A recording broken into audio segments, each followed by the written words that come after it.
Hello. A lot of familiar faces. I guess over half of you have probably heard some of this before. But to the Cedar Mountain board, thank you for the invitation. I sincerely appreciate it. The presentation tonight is a little different than most Lee Jackson presentations. You know, Lee was this, Jackson was this. We go into a little bit of that, but we're going to talk about some of the personal relationships and some of the people that you don't really hear about every day when you may pick up a book or watch a movie or a documentary on these people. That there were really significant people behind the scenes who played such a pivotal role in their lives and the decisions that they made. So today, you know, we're just going to get into that a little bit. So with that, gatherings like this are far more than exercises in sentiment. They are deliberate acts of public remembrance. They're thoughtful, intentional moments in which we affirm that the past still speaks to the present. When we stand on a battlefield, we enter a dialogue that began generations before us and will continue long after our voices fall silent. We accept the duty to listen with care, to speak with integrity, and to preserve the stories of the men and families whose lives were shaped by the very ridges and fields that are outside these doors. So today, as we consider the intertwined legacies of Robert E. Lee, Thomas J. Stonewall Jackson, and Dr. Hunter McGuire, we do so not as detached students of this history, but as guardians of a shared history defined by leadership, devotion, sacrifice, and the enduring human ties that prolonged the armies through hardships and sustained families through grief. But as men who were shaped by experience. Lee with the quiet gravity of a seasoned soldier, Jackson with the fierce intensity of a man who believed that every breath was borrowed from Providence, and Maguire with the steady hands and clear-eyed compassion of a young surgeon who had already seen too much suffering to be sentimental about it. Their paths converged in the crucible of the Army of Northern Virginia, where shared hardship forged trust more quickly than years of polite acquaintance ever really could. Lee recognized in Jackson a rare blend of discipline and audacity. Jackson found in Lee a commander whose calm steadiness matched his own relentless drive, and Maguire, barely in his 20s, became the indispensable third point of the triangle, the physician who not only tended to their wounded, but earned their confidence in moments when life, limb, and battle hung in the balance. What grew among them was not simply professional respect, it was a network of loyalty, faith, mutual reliance that extended to their families, their correspondence, and their private spaces where public men rarely allowed themselves to be seen. Jackson trusted Maguire with his health, his secrets, and ultimately his dying hours. Lee trusted Maguire's judgment enough to rely on him long after the war, when the burdens of age and responsibilities passed very heavily. And Mariana Jackson, left a widow at the age of 28, leaned on Maguire's testimony of friendship as she became the guardian of her husband's memory. These were relationships sustained not by rank, but by affection, by grief, and shared purpose. They reveal a world where commanders prayed with their subordinates, where surgeons wrote letters to their bereaved families, and where the bonds formed in war shaped the stories told in peace. Robert E. Lee and Thomas Jackson came from the same generation shaped by the Mexican War. Lee had served brilliantly under Winfield Scott, earning multiple brevet promotions for courage and technical skill. Churriguerdo, Contreras, Churubusco, Chapultepec, Mexico City. Jackson, the younger, less polished officer, served as an artillery officer. He showed striking bravery at Contreras and Chapultepec, where he exposed himself to heavy fire to bring his guns into position.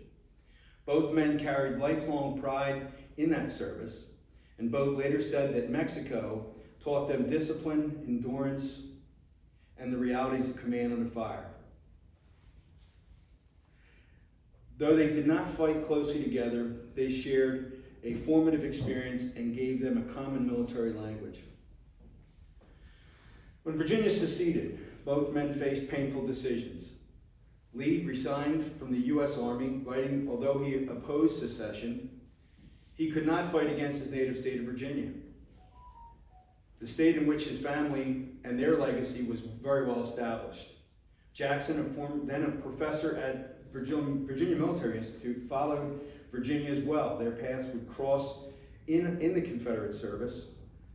Lee at first served as an administrative and advisory role, while Jackson gained fame in the Shenandoah Valley in 1862. Jackson's Valley campaign, in which he marched more than 600 miles and defeated or eluded several Union armies, astonished the North and impressed the Confederate leaders. Lee saw in Jackson a rare quality, the ability to act independently, rapidly, and with complete confidence in his mission. When Lee took command of the Army of Northern Virginia in June of 1862, his relationship with Jackson deepened.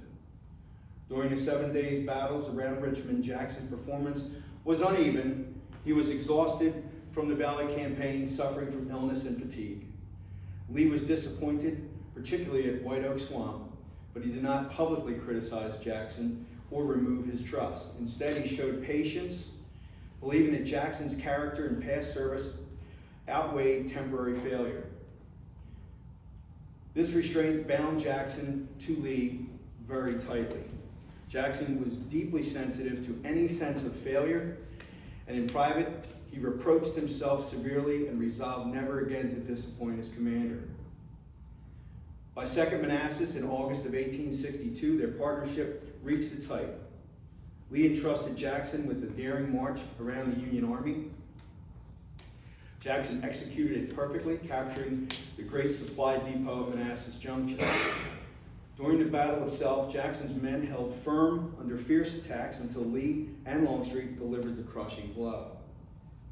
Afterward, Lee praised Jackson's energy and secrecy, and Jackson wrote to his wife, Mariana, that he had never served under a commander in whom he had greater confidence. Jackson believed Lee was not only a great soldier, but a Christian gentleman chosen by Providence. This partnership was not based on friendship, but on profound trust. Yet they were men not given to casual humor with one another. Lee admired Jackson's discipline, his courage. Jackson admired Lee's calm authority and moral character. Jackson once said that Lee was the best commander under whom he had ever served. Jackson's life was not defined only by war. Family mattered deeply to him. Orphaned young, he had known only loneliness. His first wife, Ellie Junkin, died in childbirth, and the baby soon followed. When he married Mariana Morrison in 1857, he found lasting happiness. Mariana was gentle, educated, and devout. Their marriage was affectionate and sincere. They wrote often when separated, and Jackson spoke tenderly of her in letters and conversation. War separated them constantly, and Mariana spent much of the war away from her husband, often staying with relatives in North Carolina. During those lonely years, she relied on friends who knew Jackson well, and one of the most important was Dr. Hunter Holmes McGuire. McGuire, born in 1835, became Jackson's medical director in '62. Jackson quickly recognized McGuire's skill, and in official correspondence, he praised McGuire's organization of the hospital and care for the wounded. Beyond professional respect, they had formed a close personal bond. McGuire prayed with Jackson, ate with him, and became one of the few men to whom Jackson would freely speak about his personal life. Jackson also grew close to McGuire's family, especially his mother, Eliza, and his sister, Margaretta, known as Getty. When circumstances allowed, specifically when the Army was around Winchester, Jackson would visit the McGuire home, where he relaxed in a way he rarely did elsewhere. Eliza McGuire, in particular, treated Jackson with maternal care. She noticed practical needs of others that others overlooked. On one occasion, seeing how worn his boots were from endless use, she insisted on repairing them herself. Jackson, who cared little for personal comfort, accepted her kindness gratefully. He was deeply touched by such simple acts of care, and he often expressed thanks to her for looking after him in these small but meaningful ways. Jackson had simple tastes, especially when it came to food. He particularly appreciated fruit, which was often scarce in camp. When the Maguire family managed to provide him with grapes, he received it with genuine pleasure and gratitude.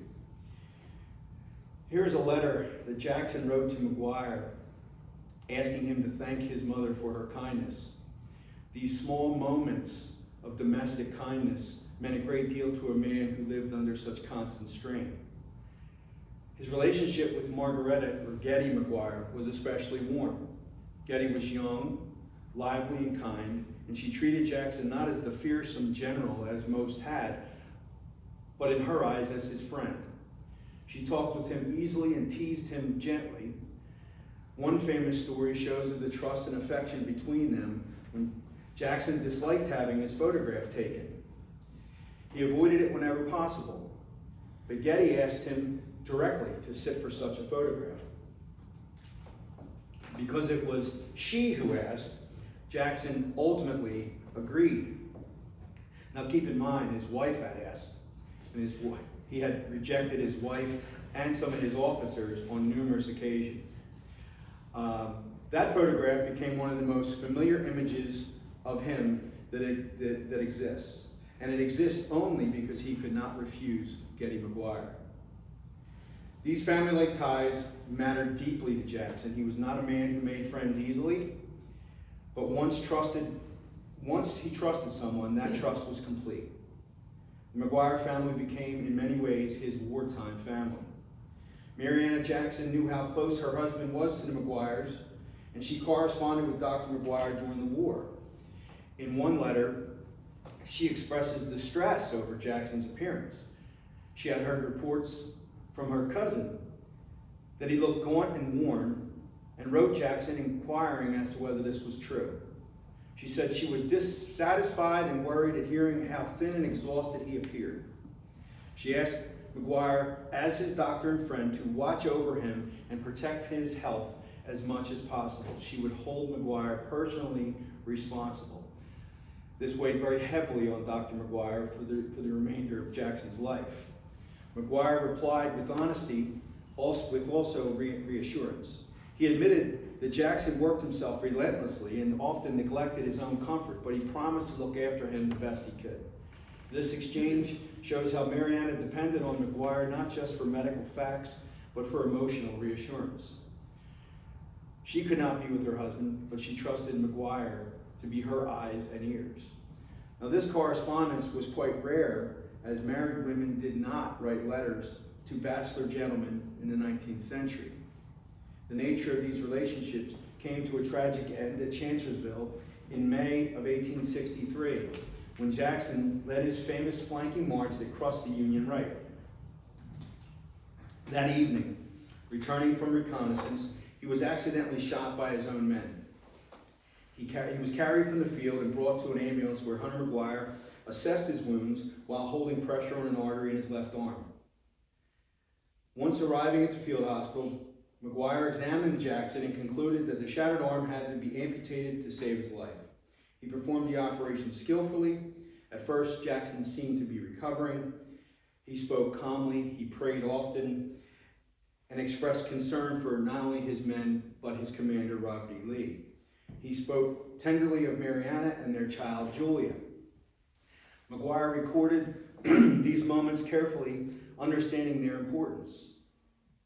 But what was believed to be pneumonia soon developed. Maguire stayed by Jackson's side. When Mariana arrived, she found not only that her dying husband, also the man who had become his closest friend in the Army, as well as her confidant. Jackson would die on May 10th, 1863. His last words, spoken in a dreamlike state, were peaceful. Let us cross over the river and rest under the shade of the trees. For Maguire, Jackson's death was not merely a professional loss, it was deeply personal. For Mariana, Maguire became a lifeline. He wrote to her explaining Jackson's final days with great care and tenderness. He emphasized Jackson's faith, his calmness, and his concern for his family. These letters helped Mariana understand and accept her loss, yet they continued to write throughout the war and for a long time after. Their correspondence shows a relationship built on shared grief and trust. Mariana asked Maguire about the details of her husband's last few hours and about the care he received before her arrival. She trusted his words completely, and Maguire in turn felt it was his duty to protect Jackson's reputation and comfort his widow. He advised her, he encouraged her, and he later helped her gather materials for her memoir of Jackson. Mariana Jackson's book, The Memoirs of Stonewall Jackson, relied heavily on the letters and the recollections that Maguire helped preserve. Without him, much of what we know about Jackson's private life during the war would in fact be lost. Here's another example of their continued correspondence. Long after the death of General Jackson, and shortly before the founding of the Museum of the Confederacy in Richmond, Virginia, Hunter Maguire reached out to Mariana Jackson inquiring about the possibility of the Jackson raincoat being on display in the future museum. Here is Mariana's response and her description of what happened to the coat. You'll note the affection between them and the high regard for family. Quote, "It was such a painful relic to me that I did not care to keep it. I did not know then that we would have a Confederate museum." She concluded her note by saying, "With best wishes to you and yours, and my love to Mrs. Maguire, I am yours faithfully," unquote. So this tells us of the close relationship that these people have formed through these tragedies. Robert E. Lee also considered Jackson's death a devastating blow. He wrote to Mariana expressing sympathy and calling Jackson's death an irreparable loss. He told others, "I have lost my right arm." But more than words, his actions showed the change. That before Jackson's death, Lee could hold bold operations knowing that Jackson would execute the most difficult of parts. Afterwards, he had to divide Jackson's old corps between two lesser able generals, A.P. Hill and Richard Ewell. Both were capable, but neither combined Jackson's secrecy, obedience, and daring. Nobody get too upset. I know I'm in Culpeper. But I think everybody in the room pretty much knows where I'm at. So this change is distinctly visible in the Gettysburg campaign. Without Jackson, Lee had to rely on several commanders with different temperaments. Coordination was harder, orders were misunderstood or delayed. Lee rode constantly trying to oversee the details that he once entrusted to Jackson. Observers noted that he looked older and worn. The burden of command weighed much more heavily on him, and Lee's leadership after Jackson's death became more personal and more strained than ever. He still trusted his generals, but he no longer had the one man who could act as his right arm. On the point of strained appearances, here's an example of how the events of 1863 took their toll on Hunter Maguire. The image on the left was taken late 1862. The image on the right was taken on or before Gettysburg. Looks like two different people. If you'll make note of the black armband that Maguire is wearing, this is not a picture that you typically see. When the war ended, Lee faced a new role. He became president of Washington College, trying to guide young men in the broken South. Many former officers scattered, some bitter, some lost, and Lee became the moral symbol of dignity and restraint in defeat. During these years, Lee relied heavily on Hunter Maguire. Maguire had remained in contact with many former Confederate officers. Lee corresponded with him after the war, asking about former comrades and using him to pass messages quietly to said officers. In letters, Lee inquired about the welfare of men who had served under him and asked Maguire to convey his regards through these messages. This work required quite the discretion, as the South was under close watch and open organization among former Confederate leaders could cause trouble. Maguire acted as his trusted intermediary. Here's an example. Lee writes Maguire in September of 1866, thanking him for his prior correspondence, but inquires as to how Lee himself can send a letter to General Early in Canada. Maguire was very much the glue which connected the past with the future. Lee trusted Maguire not only for his ability, but for his character. He had shown loyalty to Jackson and steadiness under pressure. He was efficient while temporarily acting as medical director of the Army, as Dr. Lafayette Guild was frequently absent due to bouts with malaria. He exhibited great compassion with Mariana Jackson, and these were the qualities that Lee found quite profoundly valued. Maguire also continued his close relationship with Mariana Jackson. He supported her writing, encouraged her, and advised her on preserving Jackson's memory. Through Maguire, Lee often received news of Mariana and of Jackson's daughter. Lee's affection for Jackson naturally extended to his family. In this letter, Lee writes to Mariana with the following emotion. I have the pleasure to transmit to you a check for $536.50 for the benefit of your child. These are proceeds from the ladies of Vicksburg. They do this with high appreciation for your noble husband who gave his life for our cause. Lee ends his letter apologizing for writing at a time when she is, quote, crowded with correspondence, end quote. And he indicates he holds her in the highest of esteem. Thus, Maguire stood at the center of a network linking Lee, the Jackson family, and the surviving members of the Confederacy. He was not merely a doctor, but a bridge between war and peace, between memory and the living. The story of Lee, Jackson, and Maguire is also a story of how leadership is shaped by loss. Jackson's death forced Lee to change. He became more burdened, more personally involved in details, and more visibly worn. He could no longer rely on a single subordinate to carry out the boldest of his plans. It changed Lee personally. Letters from his later years show Lee to be more humble, yet always in a wearied state. He spoke often of the responsibility and the high cost, the burdens of his command. Jackson's death had taken from him not only a general, but his source of confidence. Jackson's memory lived on through Mariana and Maguire. Their letters kept his voice alive. They spoke of his kindness, his faith, and his love for his family, his appreciation for the simple things like fruit, the gratitude for acts of kindness like Eliza Maguire repairing his boots. They wanted the world to remember him not only as Stonewall, but as Thomas Jackson. Lee quietly supported these efforts. He did not write memoirs or seek his own glory. He respected the efforts to preserve truth and character. He knew that Jackson's story was part of his own. What ties these three men together is not simply war. Loyalty. Lee trusted Jackson, Jackson trusted Lee, and Maguire trusted both. Their families became intertwined by affection and grief. Jackson found comfort in the Maguire family during the war.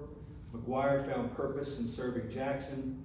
Mariana found support in Maguire after Jackson's death. And Lee found support in Maguire for his continued commitment, binding together the men who served and ensuring that their stories would not be lost to time. These relationships remind us that history is not made by battles and speeches. It is made by letters written in worry, by boots repaired by a kind mother, by fruit shared with gratitude, by a photograph taken because a young woman asked, and by hands that were held at a deathbed by friends who carry memories when others cannot. Robert E. Lee was not just a general, he was a man who mourned deeply, trusted carefully. Thomas Jackson was not just Stonewall, he was a husband who longed for home, a man who appreciated simple kindness, and a friend who needed comfort. Hunter Maguire was not just a surgeon, he was a keeper of stories, a bridge between families and former colleagues. Their lives show us that even in war, the human connections endure. In suffering, people reach for one another, and in peace they remember together. When we speak their names, we are not reciting a roster of generals and surgeons. We are invoking a circle of people who depended on one another, challenged one another, and grieved for one another. Their decisions were shaped not only by strategy and by duty, but by trust earned in quiet moments and tested in fire. Behind the dispatches and the battlefield reports were friendships forged in hardships, loyalties strengthened by shared purposes, and losses that left scars that no monument can fully express. These men who prayed together, argued together, and carried one another's burdens in ways the official record only hints at. To remember them honestly is to remember the humanity that bound them. It is to see Lee not only as the commanding general, but as a man who felt the weight of Jackson's absence like the loss of his own limb.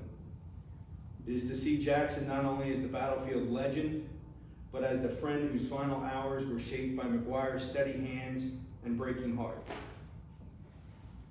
It is to see Maguire not only as a surgeon, but as a witness to courage, a keeper of memory, and a man who carried grief for the rest of his life. Their story endures because it reminds us that history is never just dates and decisions. It is people who were imperfect but hopeful, trying to do what they believed was right, leaning on one another when the world grows dark. And when we speak their names today, we honor them not only for what they accomplished, but the bonds that made those accomplishments possible. In remembering them, we remember something of ourselves. We remember that courage is communal, that grief is shared, and that memory is an act of love. And that in remembering, they cease to be distant figures from a distant war. They become very human.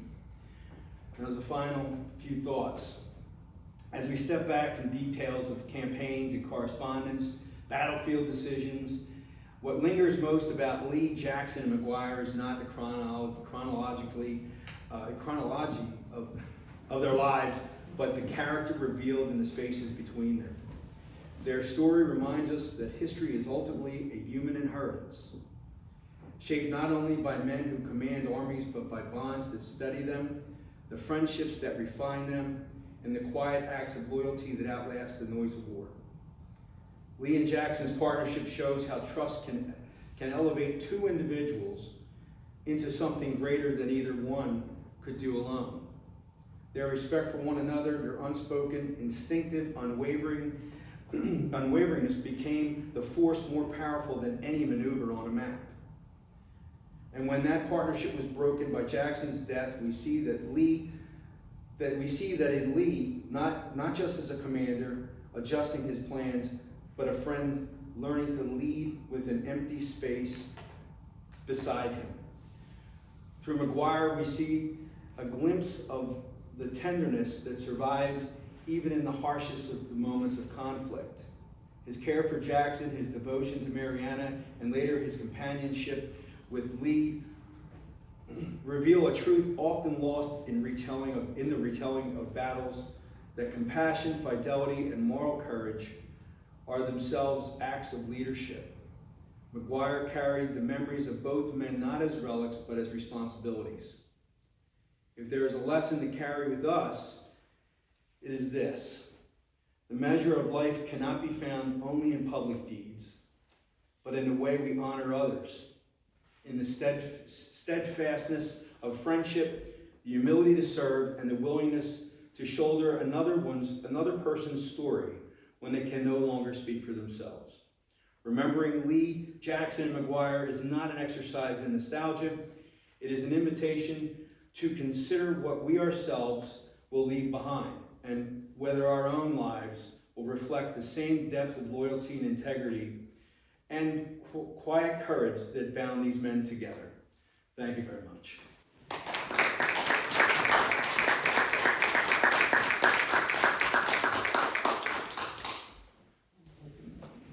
Does anyone have any questions? Is there a good biography of Dr. Maguire that you would recommend? See me afterwards, I'll give you the reference. I brought a few with me. I knew you were going to cut out early. I knew you were going to cut out. Anybody else? What was the wartime relationship between Dr. McGuire and Lee after Jackson's passing? To what extent did they interact throughout the remainder of the conflict? And then how did the relationship during the conflict then influence what you spoke about after the war? Well, I touched on it a little bit. Maguire, of the 3 corps after Jackson passes away, out of the 3 corps medical directors, Maguire is the most well known. Lee leans on him heavily, especially at Gettysburg, okay, to be the interim medical director of the Army, and Lee himself, because Lafayette Guild is out again with malaria. This was a constant pattern. Not that I have anything against Guild, but it's hard to do 2 jobs, because he still maintained his status as medical director of the 2nd Corps. So he got to know Lee quite well, personally, as his physician, and then responsible for, example, 47 hospitals at Gettysburg, okay, around the entire Confederate line. This was all Maguire's responsibility. So Lee got to know him pretty well. That carried on to their relationship after the war. You know, Lee was, being in the position that Lee was, he could not gather with his former commanders. You know, the government would watch, and Maguire, on the other hand, had the ability to reach out to these people in Canada, Jubal Early, and other officers that had gone elsewhere in the world. And Lee knew that Maguire was the one person that knew where they all were. So every time Lee wanted to speak to one of these guys, he would get a hold of Maguire. Maguire would send the correspondence. It would come back to Maguire, and then Maguire would get a hold of Lee. So that was really their relationship. So once Jackson died, you know, the responsibility of just being Stonewall Jackson's surgeon and the director of the 2nd Corps, medical director of the 2nd Corps, increased 3-fold, you know. So, and you can see it in some of those pictures. And that was after Gettysburg, how run down he was, you know. So, anybody else? What did he do after the Civil War? Who? Maguire? Yeah. Oh, well, he goes to Richmond. He is the founder of 2 hospitals, 2 nursing homes, a nursing school.